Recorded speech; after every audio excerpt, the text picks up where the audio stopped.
LNG টার্মিনালে যান্ত্রিক ত্রুটিতে gas সংকটের কবলে রাজধানী সহ পুরো দেশ। বাসাবাড়ি, ফিলিং স্টেশন, শিল্প কারখানা সবখানেই গ্যাসের সংকটে নাকাল মানুষ। ঘন্টার পর ঘন্টা লাইনে অপেক্ষা করেও কাঙ্ক্ষিত গ্যাস পাচ্ছেন না চালকরা। এমন পরিস্থিতিতে কর্মঘণ্টা নষ্টের পাশাপাশি কমেছে আয়। সিএনজি স্টেশন সংশ্লিষ্টরা বলছেন, সারাদিনেও প্রেসার না ওঠায় লাইনে গ্যাস থাকছে না, বাধ্য হয়ে বন্ধ রাখতে হচ্ছে স্টেশন। আর্থিক ক্ষতির মুখে পড়েছে তারাও। দ্রুতই গ্যাস সমস্যার সমাধান চান ব্যবহারকারীরা।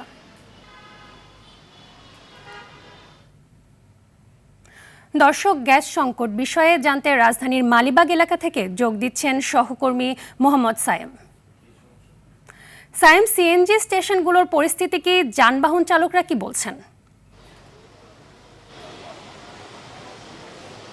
জি অর্থে আমি এই মুহূর্তে রয়েছি রাজধানীর তেজগাঁও ফিলিং স্টেশনে। এখানে কিন্তু আমি যদি একটু বলি যে এখানে কিন্তু সকাল 9টার পর থেকে গ্যাস পাওয়া যাচ্ছে না, যে কারণে আপনি দেখতে পাচ্ছেন যে এখানে অনেকগুলো গাড়ি তারা কিন্তু সারিবদ্ধভাবে দাঁড়িয়েছে। দীর্ঘক্ষণ অপেক্ষা করার পরেও তারা কিন্তু গ্যাস পাচ্ছে না। আমরা কিছুক্ষণ আগেও দেখেছি যে বা ক্ষণে ক্ষণে কিন্তু যারা সিএনজি চালক রয়েছেন তারাও কিন্তু এখানে এসে ঘুরে যাচ্ছেন গ্যাস না পাওয়ার কারণে।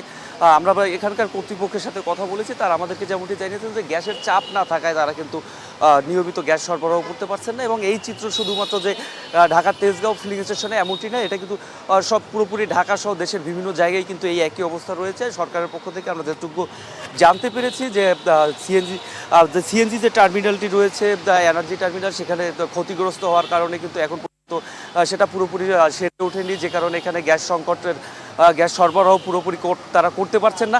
পাশাপাশি যারা এখানকার যারা পরিবহন চালক রয়েছেন, বিশেষ করে বিভিন্ন প্রতিষ্ঠানের যে গাড়িগুলো রয়েছে, প্রাইভেট কারগুলো রয়েছে, সিএনজি চালক যারা রয়েছে, তারা কিন্তু এটাকে অভিযোগ করেছেন যে এই সিএনজি মালিক অ্যাসোসিয়েশন যারা রয়েছে তারা তাদের কমিশন বাড়ানোর জন্য তারা সরকারকে আলটিমেটাম দিয়েছেন।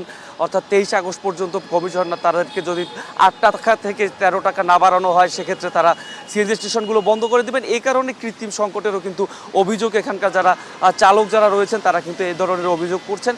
আমরা এখানকার যারা কর্তৃপক্ষ রয়েছে তাদের সাথে কথা বলে এখন পর্যন্ত সর্বশেষ যেটুকু জানতে পেরেছি যে গ্যাস সরবরাহ কম থাকায়, পর্যাপ্ত চাপ না থাকায় তারা কিন্তু গ্যাস সরবরাহ করতে পারছেন না। এই ছিল আমার কাছে তেজগাঁও থেকে সর্বশেষ। অর্থী, ধন্যবাদ আপনাকে।